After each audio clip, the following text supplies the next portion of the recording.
Megaponera, the Matabele ant.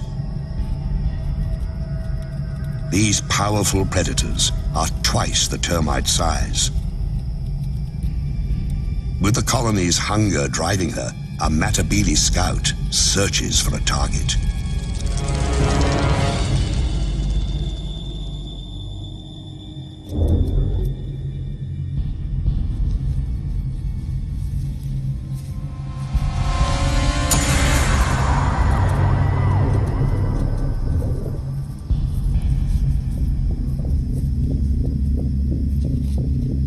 The termites know that shadow and what it means. War is coming. Soon. They can do nothing as the scout marks the target and a path to their home. The scout returns to the main force to recruit a raiding party from among her sisters at an abandoned termite mound the Matabele have commandeered.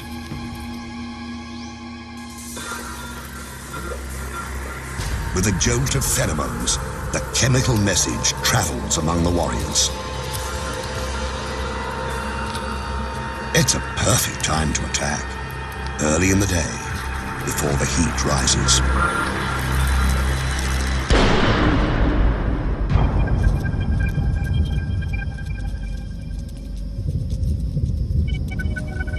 Matabele move out with the ominous, deliberate pace of a Roman legion.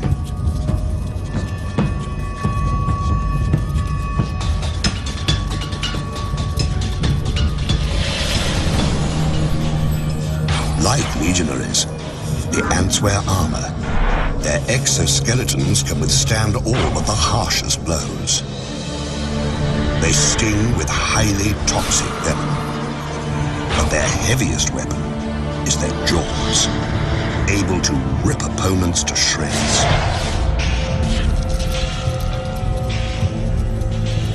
A raiding force can consist of 600 ants.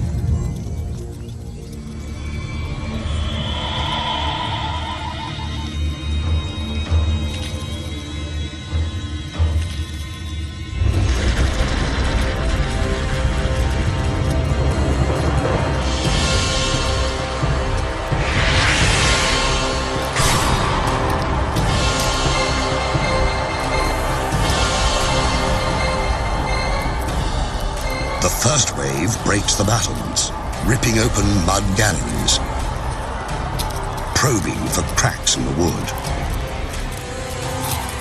Now, the smallest Matabele attack. These tunnel rats make relentless forays into the termite sanctuary.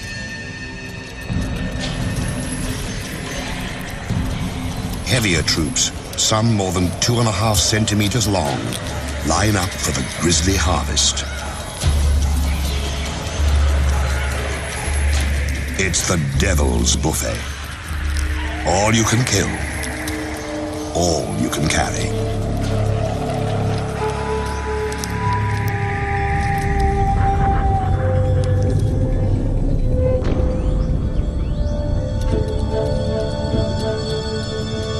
One raid might claim 4,000 victims.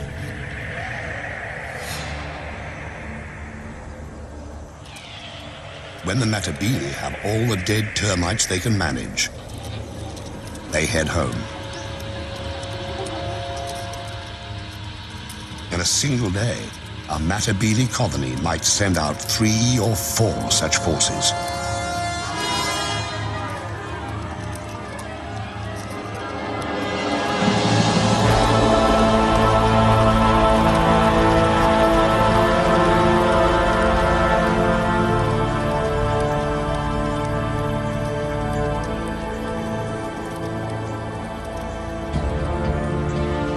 Soon, the big ants will move their base to richer hunting grounds.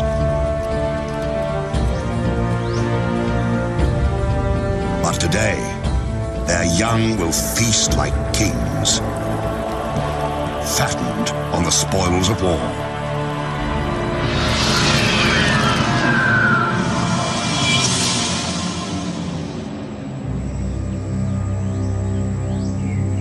Balance is the imperial tool, wielded in many ways. Sometimes to disrupt, sometimes to control.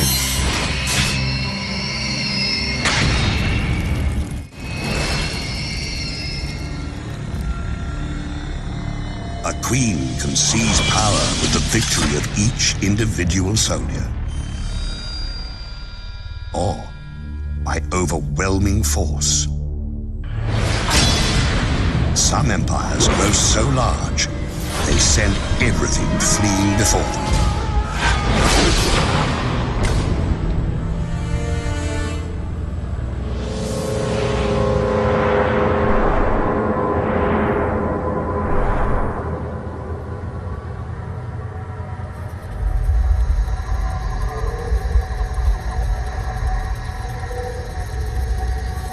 In the Panamanian rainforest, Esitan, the army ant, rules its turf with massive numbers.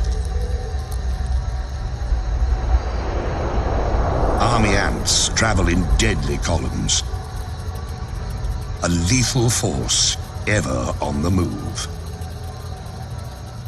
But this is not an attack. These ants, 500,000 to 700,000 of them, have been marching all night, their young in tow. Theirs is a nomadic existence, embodied in their bivouac. Army ants are their own fortress, a living, breathing domain that travels on countless legs. And those legs are strong. One Esitan hanging by its claws can support another 100 ants. For a man to match that feat, he'd have to hold up 3 armored vehicles.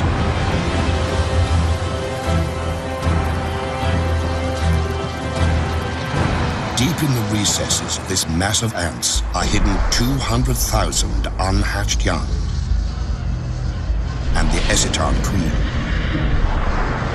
She lays eggs by the million, keeping the colony alive and forcing it to find sustenance.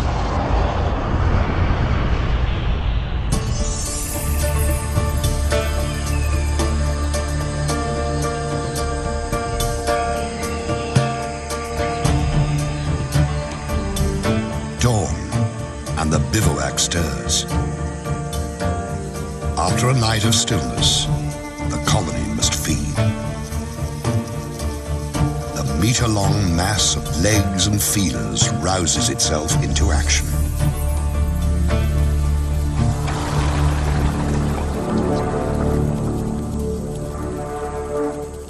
The ants begin in columns that branch apart and widen, becoming an invincible tide that can travel 300 meters a day. It's called a swarm raid, and it consists of several 100,000 ants.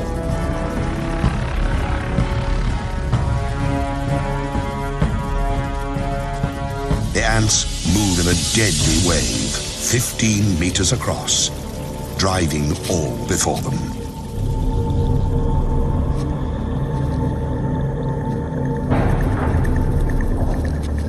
Those who fail to flee are doomed.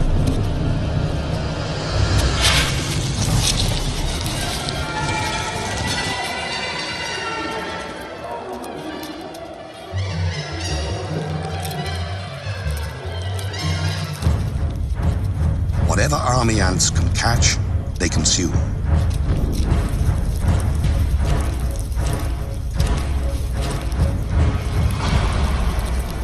The attackers shred their prey so they can carry it back to feed the young.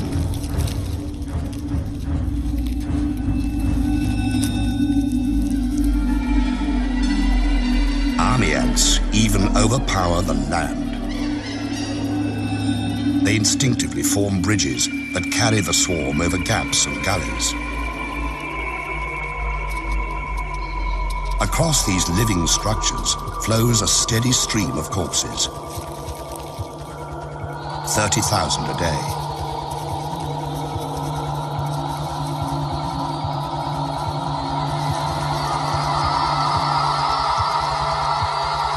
But army ants have enemies.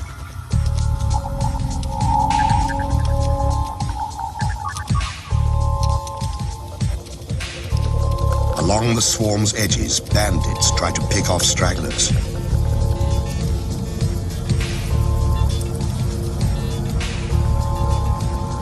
Paratrachina, or crazy ants, are the anarchists of the forest. Small, but highly organized, they are willing to do anything to grab a meal.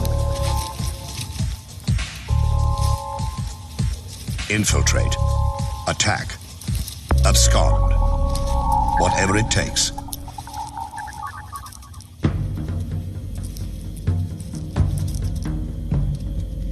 Instead of stingers, the crazy ant has spray jets that spew paralyzing venom. It lets the cruel little soldiers take down much larger opponents.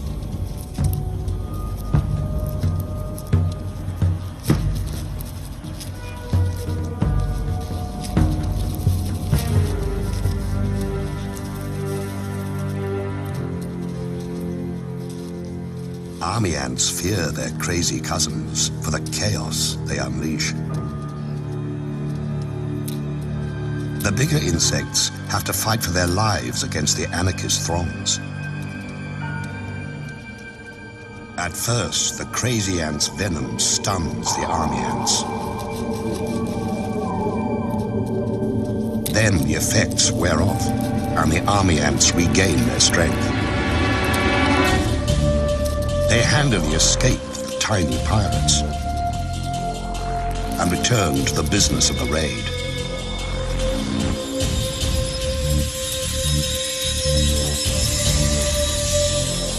In a week, an army ant colony kills and eats 250,000 creatures.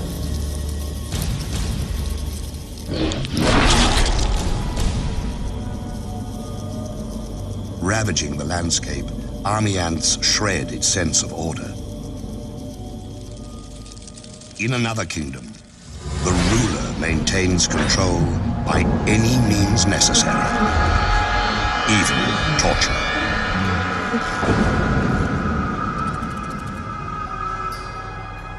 The Empress can afford to be gracious. She has enforcers to do her dirty work. Relentless surveillance and oppression of any who deviate from the rules. In the kingdom of Mellifera, order is the order of the day.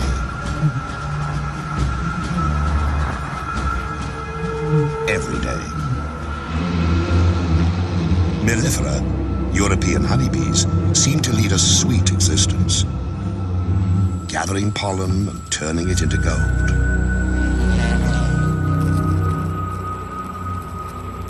But beneath this bright image lies a dark reality. The colony exists to serve the queen, who lays the eggs that become the workers, who maintain the hive, and the warriors who defend it.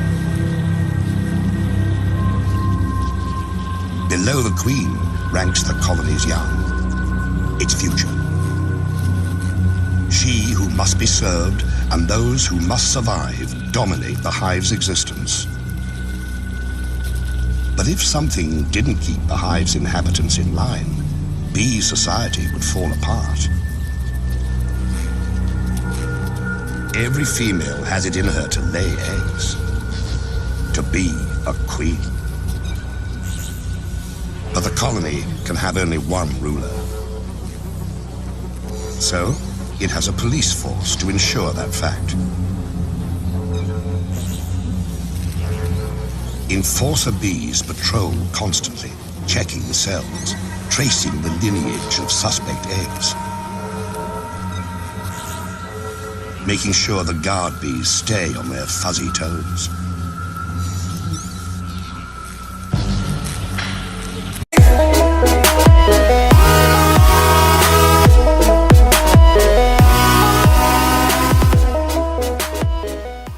Revolutionaries. And in the hive, It takes very little to cross that line. All a rebellious female needs to do is lay an egg. By the regulations of the mellifera police state, that's a crime.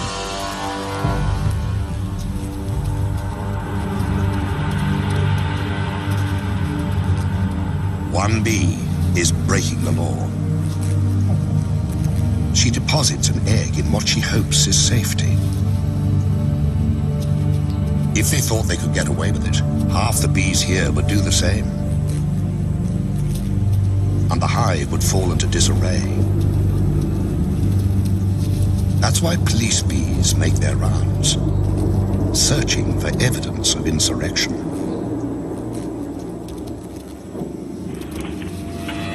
And they find it. For them, an outlaw egg contains the seeds of a colony's destruction, and so it must be destroyed.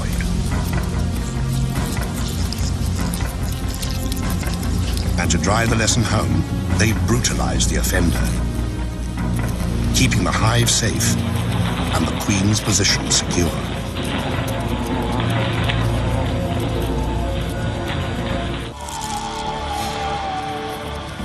The natural order demands surrender. But in other realms, something far worse awaits.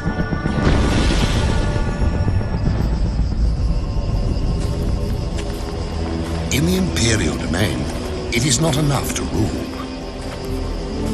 Others also must serve. By abduction and terror, the empire assures itself of slaves. Warriors carry the captives into servitude. Strangers in a strange place. In Arizona, the kingdom of Polyergus needs its slaves. The queen has her consorts, the warriors, to do her bidding. All of these live royally, thanks to a servile class. Polyergus, the slave raider ant, requires slaves because the species has grown so specialized it cannot care for itself. Massive mandibles, perfect for killing, have little use off the battlefield.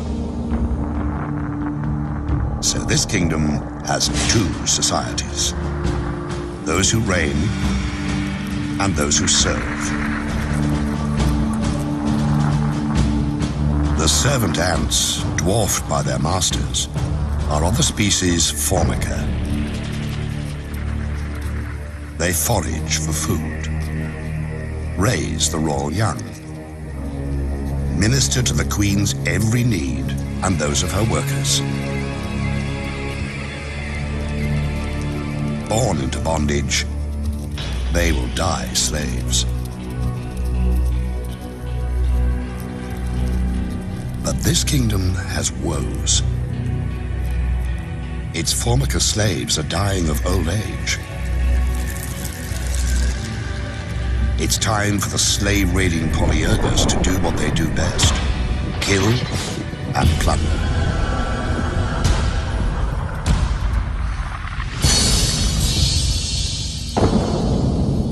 A scout has found the Formica nest. She enlists a gang of raiders. A roiling mass of red aggression, spoiling for battle. In an instant, they're off. 1,500 to 2,000 ants flowing across the terrain with a single purpose: seize slaves.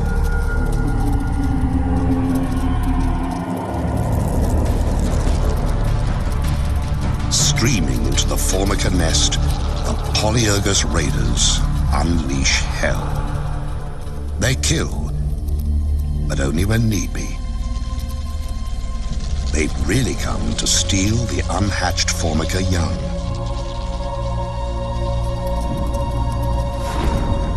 In a chilling display of single-minded oppression, Polyergus raiders blow past the startled formica to grab as many pupae as they can.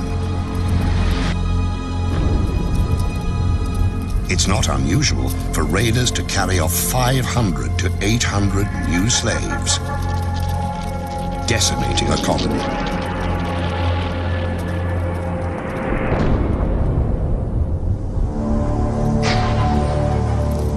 The raiders transport the kidnapped formica brood back to their kingdom. When the stolen formica hatch, they will believe the Polyergus nest is where they belong. Another generation of formica will become slaves.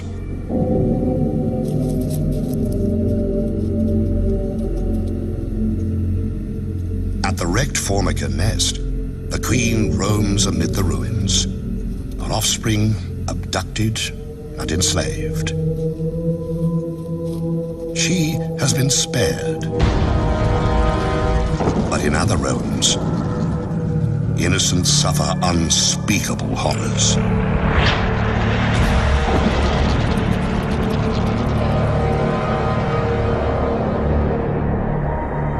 Some kingdoms steal youngsters to enslave them.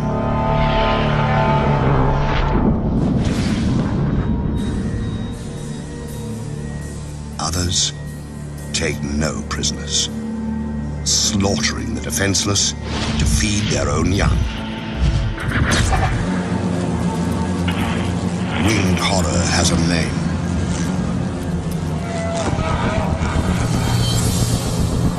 Mandarinia, the giant hornet.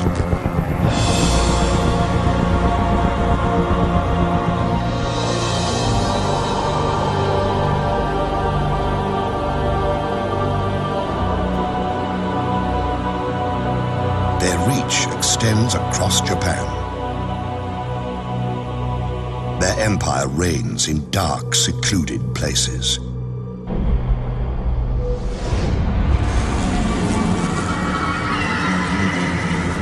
These hornets are at the peak of their powers. Their queen is vigorous. Her workers are strong. Her fighters are many. Her brood chambers are full to bursting. Everywhere, mouths to feed.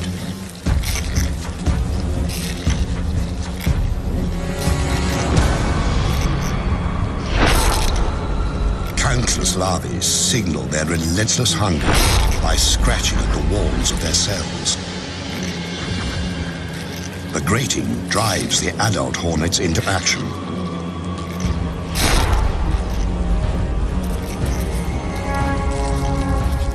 They have to feed the babies.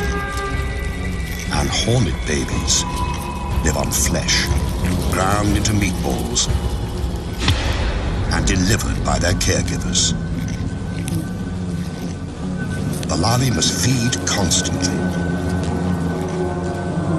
So a single scout takes wing, ranging far afield to find fresh meat. At nearly 8 centimeters long, giant hornets are superb killers. Sharp talons seize prey. Powerful jaws sever limbs and decapitate victims. Compound eyes detect the slightest movement. And this scout has found a fat, defenseless target. A hive full of mellifera, European honeybees. The scout marks it with pheromones.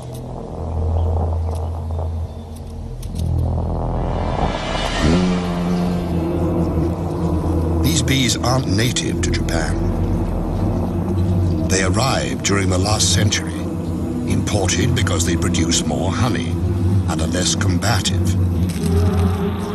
Because the alien bees didn't evolve with the giant hornets, they have no way to fight an attack.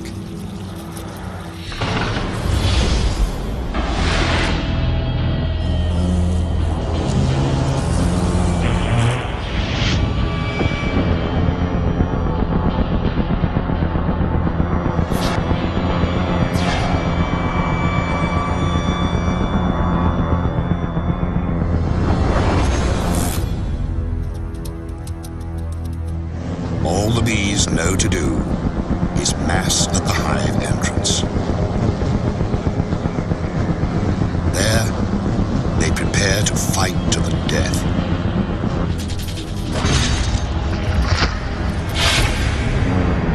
The hornets are 5 times the honeybee's size, and many times more willing to kill. In the stillness, fierce wings and fearsome odds.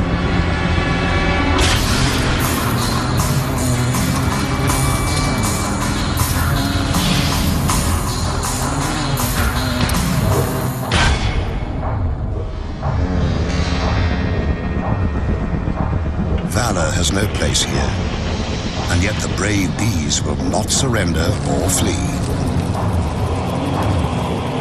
They will kill a hornet or 2, but what is one dead hornet when so many live? Reveling as they do in the deaths of bees by the thousand.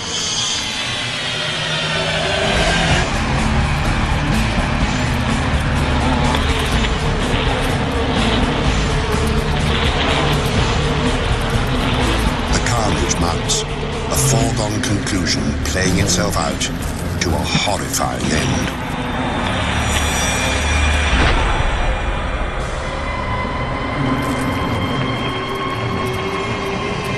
In only hours, 20 or 30 hornets can wipe out a hive of 30,000 bees.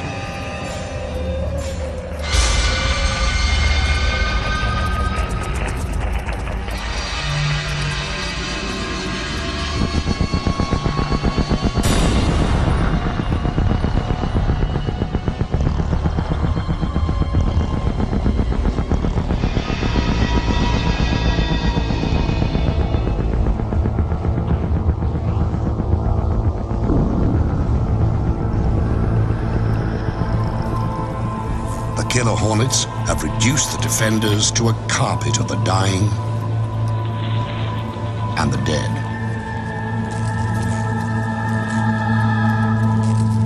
Now they can rob at their leisure, sometimes for days.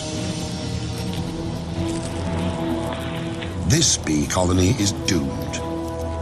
The victims left to rot. The raiders gorge on honey, even licking it from carcasses.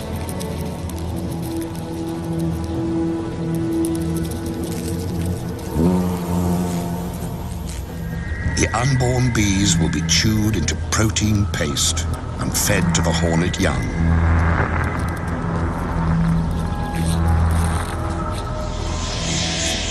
For every empire that seems invincible, there is an opponent able and ready to exploit an unexpected weakness.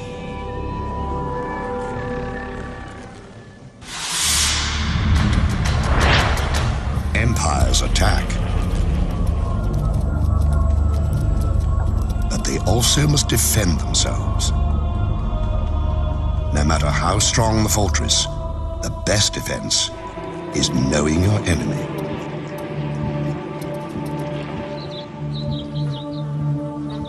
These bees have learned that lesson.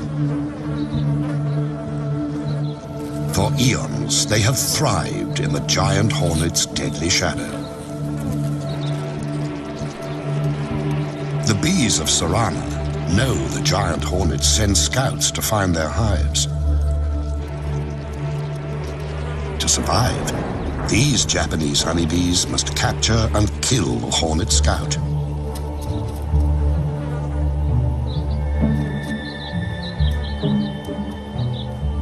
And to do that, they had a secret weapon.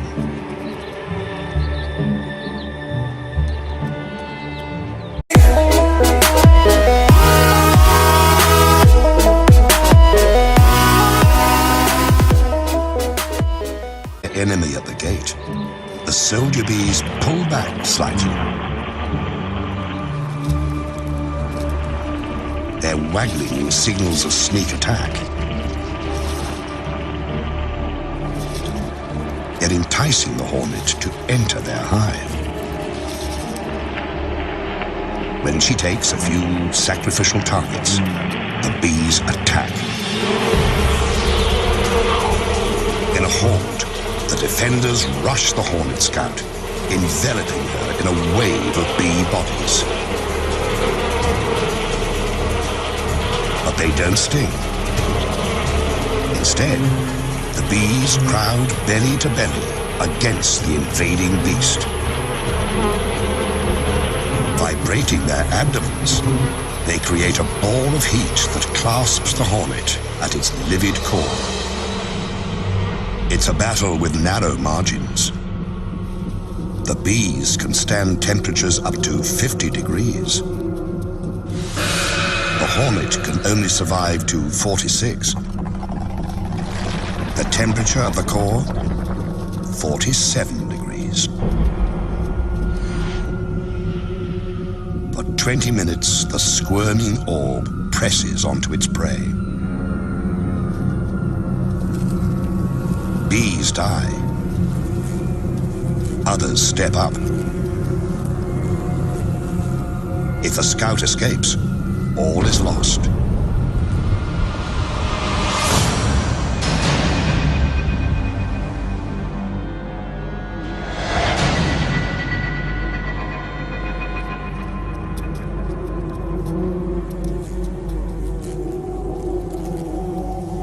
Finally, the flailing and gnashing cease. This hornet won't reveal the secret of their hive's location. The bees have paid a price, but they've saved their home. Another kingdom fends off invaders with strong walls and a martyr's devotion.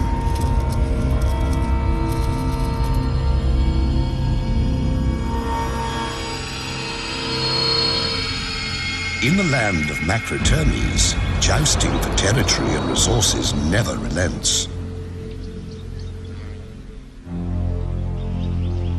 An imposing citadel harbors a colony of African termites. Inside, a labyrinth of narrow passageways and bulkheads designed to thwart invaders.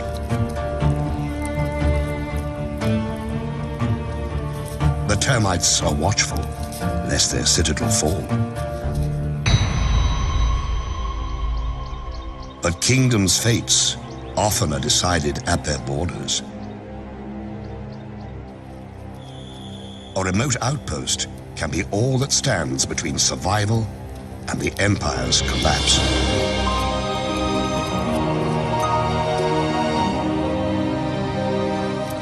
Outside the protective walls, foragers collect and transfer food back to the queen and her charges.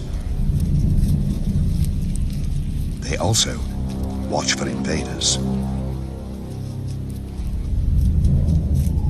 A Matabele scout appears.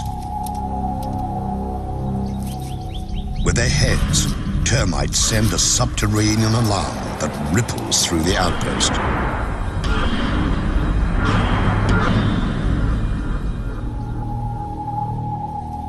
At the edge of the compound, a platoon of defenders occupies a fallen branch. These soldier termites are strong and agile, prepared to give the last full measure. Few of their kind grow this large and strong. Their jaws can cut through human flesh. The encounter begins by ones and by twos.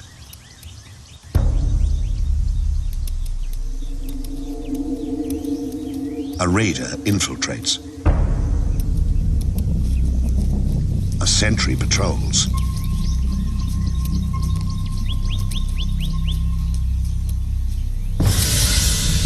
One death, and the battle is joined.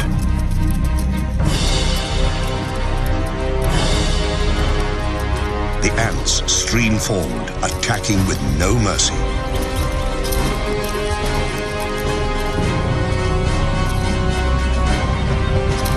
Using their mandibles, the termites attempt a defense. It's no use.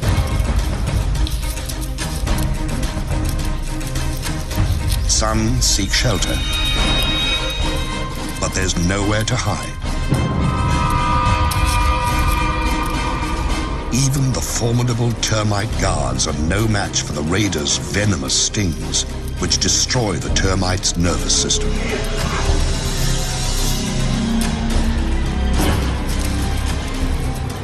It's more feast than fight, as ants sting and slash the defenders to pieces. But the warriors who fall here do not die in vain. They stand against the Matabele tide, while their comrades in the galleries organize a last-ditch defense.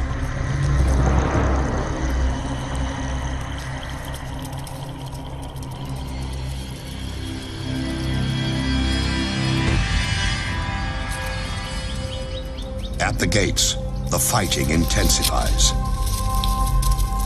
It's a classic tactic. Against superior forces, seize and hold the narrow passage. Stand your ground. Come home with your shield, or on it.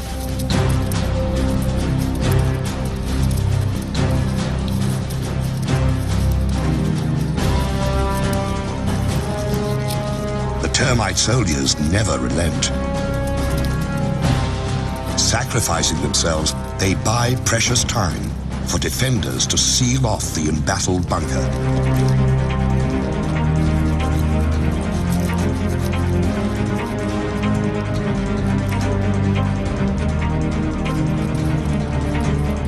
Denied entry, the Matabele withdraw to attack another day. The termite colony is safe, but at a terrible cost. The departing ants carry off hundreds of termite corpses that will nourish the invaders.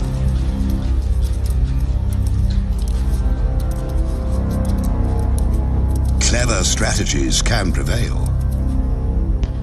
So can impenetrable defenses. But there's no way to prevent an attack from within. A kingdom's fate can turn in the blink of a treacherous eye.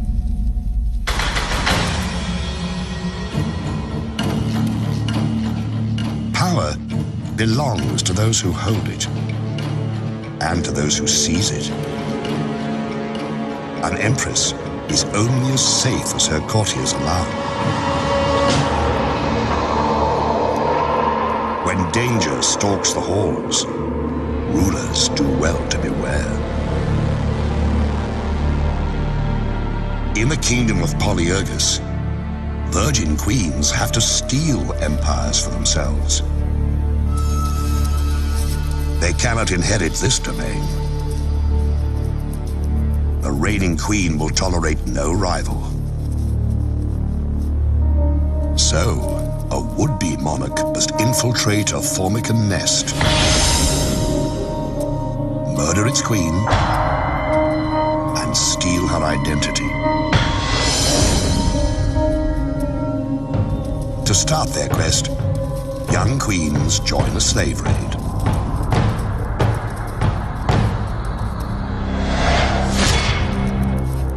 En route, they mate and shed their wings, a sign that they now bear the seeds of empire.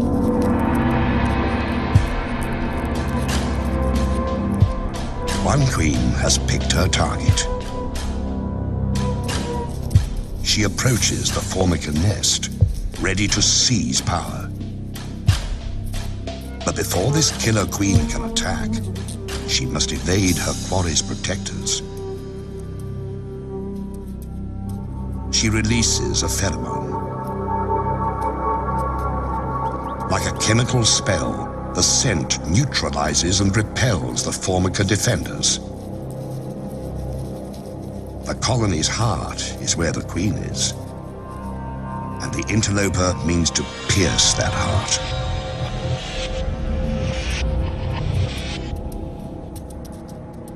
She's fixed on her mission: assassinate the queen and take her place.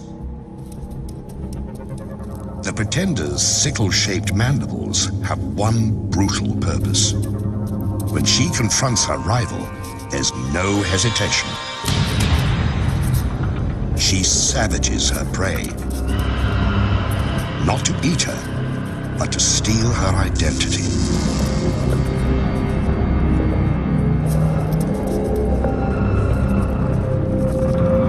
Attendants try to pull the wounded queen to safety, but the murderess will not allow it.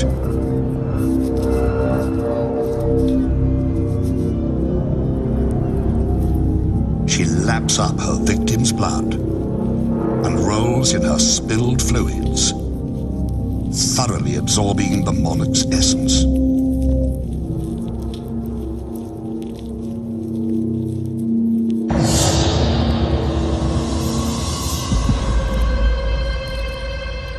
After 20 violent minutes, the Formican queen is left to die.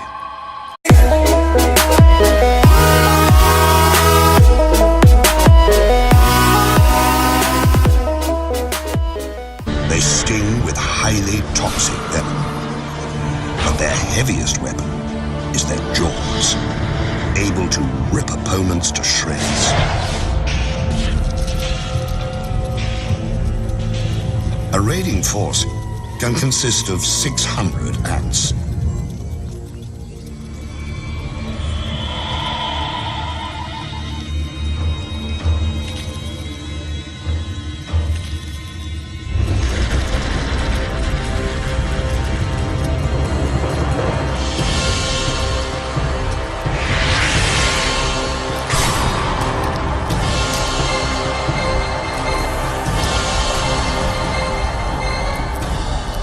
The first wave breaks the battlements, ripping open mud galleries, probing for cracks in the wood. Now, the smallest Matabele attack. These tunnel rats make relentless forays into the termite sanctuary.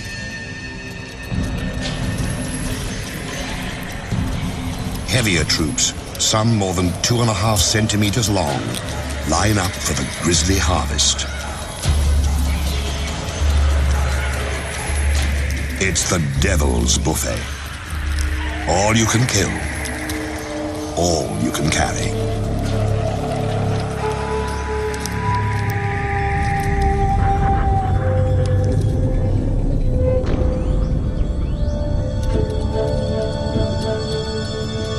One raid might claim 4,000 victims.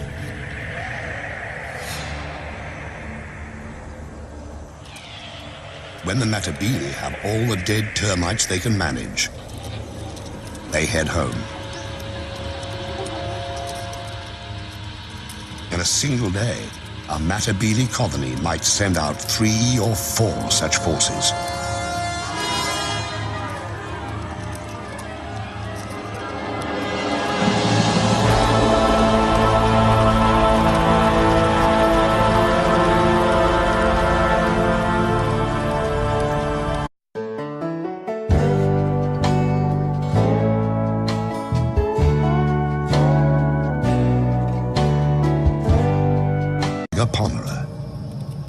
The Matabele ant.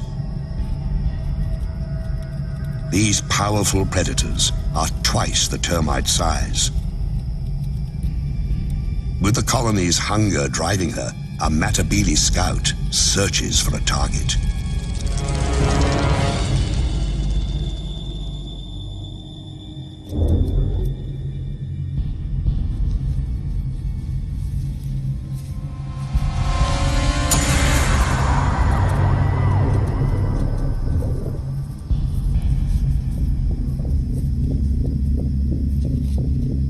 The termites know that shadow and what it means. War is coming. Soon. They can do nothing as the scout marks the time.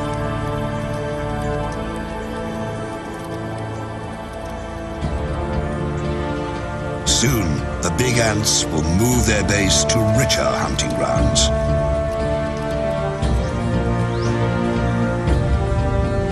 Today, their young will feast like kings, fattened on the spoils of war.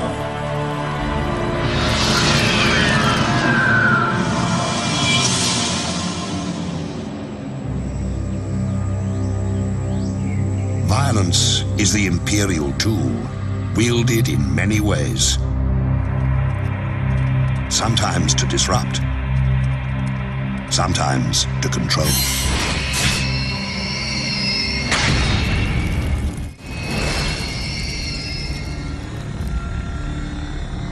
A queen can seize power with the victory of each individual soldier,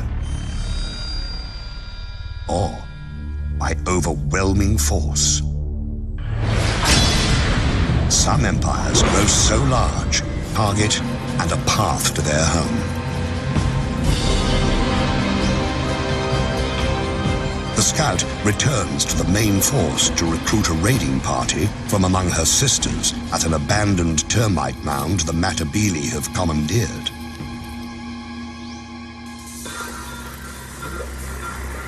With a jolt of pheromones, the chemical message travels among the warriors. It's a perfect time to attack, early in the day, before the heat rises.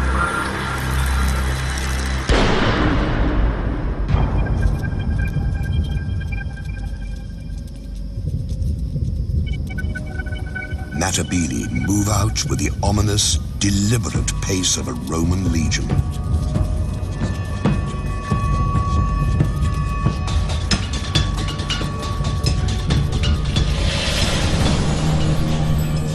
Like legionaries, the ants wear armor.